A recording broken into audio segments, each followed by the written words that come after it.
Hello student, welcome to coherent English classes. मैं हूं आपका इंस्ट्रक्टर मोहम्मद ज़ियाउल्लाह कमर। आप देख रहे हैं हमारे YouTube channel coherent English classes. और आज इस वीडियो के अंदर हम लोग डिस्कस करने जा रहे हैं बिहार स्कूल एग्जामिनेशन बोर्ड की supplementary book story of English का चैप्टर नंबर 2 मिडिल इंग्लिश। इससे पहले कि हम इस वीडियो को आगे बढ़ाएं, हम आपसे रिक्वेस्ट करते हैं कि अगर आपने स्टोरी ऑफ इंग्लिश का जो पहला चैप्टर है ओल्ड इंग्लिश, उसका वीडियो नहीं देखा है तो प्लीज़ उसे भी देखें। ये जो है प्ले लिस्ट में, मतलब इसी चैनल के प्ले लिस्ट में आप जाइएगा, ओल्ड इंग्लिश का पूरा कंप्लीट जो है वीडियो आपको वहाँ पर मिल जाएगा। उसमें पूरा जो है लाइन बाय लाइन ट्रांसलेशन रहेगा पूरा चैप्टर का। उसके बाद जो है समरी, ऑब्जेक्टिव, क्वेश्चन आंसर, ये सारा चीज़ आपको वहाँ पे अवेलेबल होगा। तो आइए स्टार्ट करते हैं मिडिल इंग्लिश के बारे में। देखिए, द ईयर AD 1066 यानी कि 1066 जो ईसा पूर्व का जो समय है, is generally taken to be the end of the old English period, यानी कि ओल्ड इंग्लिश की समापन का पीरियड है। मतलब कि याद रखिएगा ये चीज़ को कि 449 से लेकर 1066 AD यानी ईसा पूर्व, ये जो समय है इसमें ओल्ड इंग्लिश चलती थी। लेकिन 1066 के बाद क्या हुआ कि फिर जो है मिडिल इंग्लिश का दौर आ गया, यानी मिडिल इंग्लिश का एज आ गया। But middle English came into existence after a gap of almost 1 century. तो 1066 के बाद क्या हुआ कि 100 साल तक गैप रहा, मतलब कि उसमें जो मिक्स भाषा बोली जाने लगी, कोई ओल्ड इंग्लिश बोलता, कोई मिडिल इंग्लिश बोलता। तो ये जो गैप था कितना समय का, ओल्ड इंग्लिश से मिडिल इंग्लिश में आने में जो गैप था, मतलब कि इसके अंदर जो है अंतराल था, वो कितना था, वो 100 साल का था। For the reason stated earlier, पहले बताए गए कारणों से, यानी कि कारण जो था वो पहले बता दिया गया है ओल्ड इंग्लिश के अंदर। This middle English period is accepted to be from AD 150 to 1500। तो मिडिल इंग्लिश का जिसको आज हम लोग पढ़ रहे हैं, तो उसका जो समय है वो 1066 के बाद से नहीं होता है। उसका जो मिडिल इंग्लिश का जो सही समय है वो है 1150 से लेकर 1500 ईस्वी तक। यानी इस पीरियड के अंदर जो है इंग्लैंड के भूभाग पे क्या होता था, इंग्लैंड के भूभाग पे जो है मिडिल इंग्लिश, यानी कि जो मिडिल इंग्लिश है उसकी जो वो जो है बोली जाती थी। At each end there is a period of transition when the language seems to be in a state of flux, यानी कि प्रत्येक छोर पे जो क्या था परिवर्तन की अवधि होती है। मतलब मिडिल इंग्लिश से मॉडर्न इंग्लिश में आएगा, वहाँ पे भी थोड़ा सा गैप मिलेगा, और ओल्ड इंग्लिश से मिडिल इंग्लिश में आए तो ऑलमोस्ट 100 ईयर्स यानी 100 साल का जो है गैप मिलता है। तो हर जो भाषा का चेंज हुआ, ओल्ड इंग्लिश से मिडिल इंग्लिश, मिडिल से मॉडर्न इंग्लिश, तो उसमें क्या हुआ कि भाषा की जो प्रवाह होना, मतलब कि एक से दूसरे में जाने में थोड़ा समय लगता है। तो ये समय हर जो है लैंग्वेज के ट्रांजिशन का मतलब क्या होता है, परिवर्तन। ठीक है, तो परिवर्तन में जो है ये चीज़ मिलती है। Two significant event distinguish middle and modern English, यानी कि मिडिल इंग्लिश और मॉडर्न इंग्लिश को अगर देखा जाए तो दो जो है डिस्टिंग्विश, सिग्निफिकेंट का मतलब होता है महत्वपूर्ण, और डिस्टिंग्विश का मतलब होता है अलग करना। मतलब कि मॉडर्न इंग्लिश और मिडिल इंग्लिश को जो अंतर आता है दोनों के बीच में, वो सिर्फ और सिर्फ दो चीज़ से आता है। क्या चीज़ हुआ कि इंट्रोडक्शन ऑफ प्रिंटिंग टेक्नोलॉजी। पहला चीज़ ये हुआ कि मिडिल इंग्लिश के बाद तुरंत जो है क्या हुआ कि प्रिंटिंग टेक्नोलॉजी का, जैसे अभी हम लोग जो किताब छापते, एक किताब का जो है फॉर्मेट बना लेते हैं, उसमें लाख करोड़ जितना भी छापना है छाप सकते हैं। तो ये कैसे संभव हुआ, ये संभव हुआ प्रिंटिंग टेक्नोलॉजी की वजह से। पहले क्या होता था, लोग हाथ से जो है किताब को लिखते थे, तो उसमें आप ज़्यादा से ज़्यादा 100 200 उससे ज़्यादा तो लिख नहीं सकते हैं। तो प्रिंटिंग टेक्नोलॉजी आने से क्या हुआ, एक की मॉडर्न इंग्लिश का जो है शुरुआत हुआ। द ग्रेट वॉवेल शिफ्ट, और स्वर जो है इंग्लिश का AEIOU जो है उसमें भारी परिवर्तन किया गया।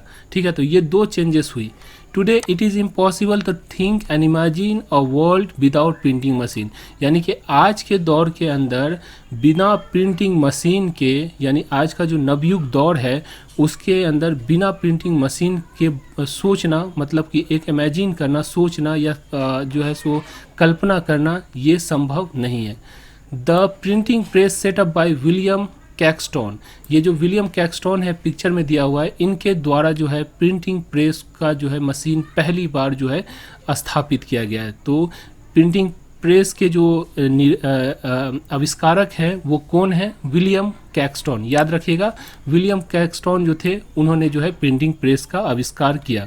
एट वेस्टमिनिस्टर एबे, वेस्टमिनिस्टर एबे इंग्लैंड का एक इलाका है, तो वहाँ पे पहली बार जो है विलियम कैक्सटन ने जो है क्या किया, प्रिंटिंग मशीन को सेटअप किया इन AD 1476, यानी ईसा पूर्व जो है 1476 ईस्वी में इसने जो है क्या किया, प्रिंटिंग प्रेस को पहली बार जो है स्थापित किया।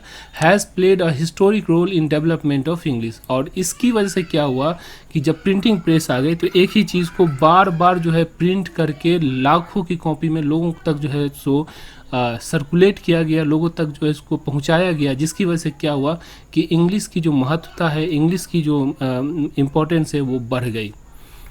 Because it help standardise the language. Printing press आ जाने के बाद से क्या हुआ कि ये जो है भाषा की जो मानकीकृत जो है मापदंड जो है उसमें मदद किया। दूसरी चीज़ इसके अंदर क्या हुआ, while middle English was dialectical, modern English is standard language.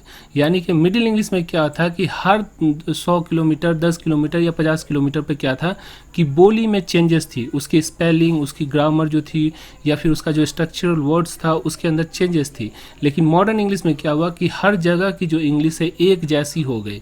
ठीक है, तो ये जो है डिफरेंस है किसके अंदर, मिडिल इंग्लिश और मॉडर्न इंग्लिश के अंदर। दाउ इट ऑल्सो हैज़ रीजनल और इंटरनेशनल वैरायटीज़। और इसके साथ साथ इसके अंदर क्या हुआ कि इसके अंदर जो है मिडिल इंग्लिश जो है जो मॉडर्न इंग्लिश है उसमें थोड़ा सा रीजनल मतलब क्षेत्रीय भाषा के अंदर और जो इंटरनेशनल लेवल पर जो बोली जाती है उसके अंदर थोड़ी सी जो है इसके अंदर भिन्नता आती है, थोड़ी सी जो वैरायटी होती है इसके अंदर। The major linguistic changes known as great vowel shift. और इसी के अंदर जो चेंजेस हुई मतलब मिडिल से मॉडर्न इंग्लिश में आने में जो वॉवल वगैरह से जो था उसकी जो साउंड थी उसमें जो चेंजेस लाया गया उसे हम लोग ग्रेट वॉवल शिफ्ट कहते हैं। जैसे एग्जांपल के तौर पे आप देखिए, जब हम लोग बच्चे थे तो हमें पढ़ाया जाता था कि जो अल्फ़ाबेट है उसको 3 भाग में बांटा जाता था। पहला क्या था, वॉवेल, दूसरा कॉन्सोनेंट और तीसरा सेमी वॉवेल। तो अब जो सेमी वॉवेल का कॉन्सेप्ट ख़त्म हो गया, जो सेमी वॉवेल था वो क्या हो गया, कॉन्सोनेंट में आ गया। तो ये जो चेंजेस आई है ये मिडिल इंग्लिश के ज़माने से इसमें थोड़ी सी चेंजेस आई। Involve a series of changes in the pronunciation of English long vowel. जो इंग्लिश की जो लंबी मतलब की जो लंबे स्वर वाली जो वॉवेल है उसके बदलाव की श्रृंखला जो है शामिल है ग्रेट वॉवेल शिफ्ट के अंदर। The changes began about AD 1400। यानी कि ये जो चेंजेस हुई ग्रेट वॉवेल शिफ्ट जो नाम दिया गया ये स्टार्टिंग कब से हुआ, ये 1400 ईसा पूर्व में हुआ। And were fully established by the end of middle period. और जैसे ही मिडिल पीरियड आया तो उसके अंदर जो है ये क्या हो गया, ये जो है पूरी तरह से जो है मतलब जो 15 शताब्दी तक आते आते ये जो है पूरा फुल्ली एस्टेब्लिश हो गया। मतलब कि उसके जो ग्रेट वॉवेल शिफ्ट है वो चेंजेस होना ख़त्म हो गया। This phonological changes are seems as a barrier between English of the early time and that of now। यानी कि यही जो ध्वनात्मक मतलब जो ध्वनि है तो ये जो बोलने की जो अंदाज है, जो शैली है, इसकी वजह से जो मॉडर्न इंग्लिश है जो अभी हम लोग बोलते हैं और जो पुरानी इंग्लिश है उसके बीच में जो है डिफ्रेंशिएट करता है, एक जो है बाधा जो है वो लाता है। अब देखिए डायलेक्ट ऑफ मिडिल इंग्लिश, यानी मिडिल इंग्लिश भी जो तो क्या थी, डायलेक्टिकल लैंग्वेज थी। तो इसके अंदर भी उपबोलियाँ हुआ करती थी। जैसे हमने आपको पिछले वीडियो में बताया उपबोली किसको कहते हैं। जैसे हिंदी की उपबोली जो हुई वो हो गई मैथिली, यानी कि वो मैथिली जो है वो हिंदी की तरह ही बोली जाती है, लेकिन उसके अंदर थोड़ा सा जो रूप को चेंज करके जो है जो हम लोग बोलते हैं। उसी तरह देखिए जो भोजपुरी है वो हिंदी का ही जो है विकृत रूप है। तो इसी तरह जो है इंग्लिश के अंदर भी बहुत सारी डायलेक्टिकल लैंग्वेज थी, मतलब उपबोलियाँ थी। तो उसमें कौन कौन सी उपबोलियाँ थी इसके बारे में हम लोग डिस्कस करेंगे यहाँ पे। One of the most striking features of middle English was, यानी कि मध्य अंग्रेजी की सबसे अनोखी स्ट्राइकिंग फिगर्स का मतलब क्या हो, अनोखी विशेषता। तो स्ट्राइकिंग फिगर इसकी जो थी अनोखी विशेषता ये थी that the fact that the dialectical of middle English exist in both spoken and written form. यानी कि जो मिडिल इंग्लिश थी वो उसके अंदर जो उपबोलियाँ थी वो दोनों में मौजूद थी, बोलने में भी प्रयुक्त होती थी और लिखने में भी उसका जो है प्रयोग होता था। There was no single literary standard. यानी कि आपको जो इंग्लिश का जो स्टैंडर्ड होता है ना, जैसे APPLE एप्पल, तो यहाँ पे APPLE एप्पल होगा, दूसरी जगह आप जाइएगा तो APPL एप्पल। तो इस तरह से मतलब उसकी जो स्टैंडर्डाइज नहीं था, मतलब जो वर्ड था वो स्टैंडर्डाइज नहीं था किसके अंदर, मिडिल इंग्लिश के अंदर। And the language varied from country to country, और जो एक प्रांत से दूसरे प्रांत में जो है क्या होता था कि लैंग्वेज की जो प्रोनाउंसिएशन थी, लैंग्वेज की जो स्पेलिंग थी, लैंग्वेज का जो स्ट्रक्चर था, वो सारा चेंज होता रहता था एक से दूसरे देश में। Further old English had 4 dialect, मतलब कि जो ओल्ड इंग्लिश के पास 4 डायलेक्टिकल मतलब 4 डायलेक्ट थी, मतलब उपबोलियाँ थी, उपभाषा थी।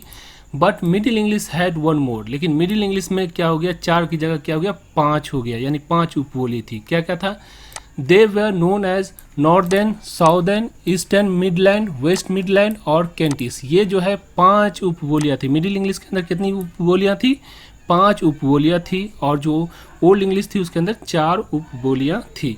और ये 5 उपबोलियाँ कौन कौन सी थी, northern, southern, east midland, west midland और कैंटिश। समझ में आ गया। Only the last remain unchanged, यानी जो कैंटिश वाला जो है यही जो है वो चेंज नहीं हुआ, वो अनचेंज रहा। बाकी सारी की सारी जो उपबोलियाँ वो इसी के अंदर जो आकर समा गई। Only the last remain unchanged. The Northumbrian of Old English is now called northern, यानी नॉर्देम्बियन जो ओल्ड इंग्लिश थी वो अब जो है यहाँ पे क्या क्या नॉर्दर्न इंग्लिश बोली जाने लगी। मतलब कि जो ओल्ड इंग्लिश का जो एक उपबोली थी नॉर्देम्बियन, उसको जो है मिडिल इंग्लिश में आप आए तो उसको दूसरे नाम से पुकारा जाता था, उसका नाम क्या था, नॉर्दर्न। ओल्ड इंग्लिश नॉर्दर्न को जो है अब नॉर्दर्न कहा जाता है। West section is now west southern, और वेस्ट सेक्शन की जो इंग्लिश थी, उपबोलियाँ थी ओल्ड इंग्लिश की, उसको क्या कहा जाता है, साउदर्न कहा जाता है। And Martian is divided into 2 dialect, और मार्शियन जो थी मतलब ओल्ड इंग्लिश की, उसको 2 भागों में विभाजित किया गया उस उपबोली को, which came to be known as East Midland and West Midland dialect. यानी कि इसी को जो है 2 में, ईस्ट मिडलैंड और जो वेस्ट मिडलैंड है, इसके अंदर इसको जो है डिवाइड कर दिया गया। समझ में आ गया। Modern English has evolve from east Midland dialect. ये जो मॉडर्न इंग्लिश जो हम आजकल बोलते हैं वो कहाँ से आई, वो ईस्ट मिडलैंड डायलेक्ट से आई। मतलब ईस्ट मिडलैंड जो था जो उपबोली थी, उसी से मॉडर्न इंग्लिश का जो है क्या हुआ है, उद्घटन हुआ है। A number of factors together with the geographical consideration lead to situation where the East Midland dialect become the most important and useful to the people of the age। यानी कि भौगोलिक विचारों के साथ कई कारकों ने एक ऐसी परिस्थिति को जो है नेतृत्व किया जहां ईस्ट मिडलैंड बोली इस जमाने के लोगों के लिए सबसे महत्वपूर्ण और उपयोगी हो गई। मतलब कि ये जो ईस्ट मिडलैंड की जो बोली थी वो जो है आज जो है चेंज होकर मॉडर्न इंग्लिश बन गई। तो इस तरह से हमने जो है मिडिल इंग्लिश का जो है पहला भाग का समापन किया। आशा करता हूँ ये वीडियो आपको अच्छी लगी होगी। अगर आप बिहार स्कूल एग्जामिनेशन बोर्ड के स्टूडेंट हैं या टीचर हैं तो आप हमारी किताब रेनबो स्नैपशॉट मंगवा सकते हैं। इसके अंदर आपको पूरा कंप्लीट चैप्टर जो रेनबो का पूरा ट्रांसलेशन रहता है लाइन बाय लाइन, उसके बाद स्टोरी ऑफ इंग्लिश का भी पूरी कंप्लीट चैप्टर का जो सॉल्यूशन आपको मिलेगा, क्वेश्चन आंसर समरी ऑब्जेक्टिव सारा चीज़ जो है हिंदी इंग्लिश में ट्रांसलेट किया रहता है। साथ में जो है आपको इसके अंदर 1800 ग्रामर की ऑब्जेक्टिव मिल जाती है। तो ये कंप्लीट बुक होती है जो कि specially design for 12th student, Bihar board जो 12th स्टूडेंट है उसके लिए डिज़ाइन की गई है। साथ में अगर आप बिहार स्कूल एग्जामिनेशन बोर्ड के टीचर हैं तो आप इस PDF फाइल को अपने कोचिंग के नाम से भी बनवा सकते हैं और बच्चे के अंदर डिस्ट्रीब्यूट कर सकते हैं। इससे मार्क्स स्कोर करने में बहुत ही आपको हेल्प मिलेगा। Thank you so much for watching coherent English classes.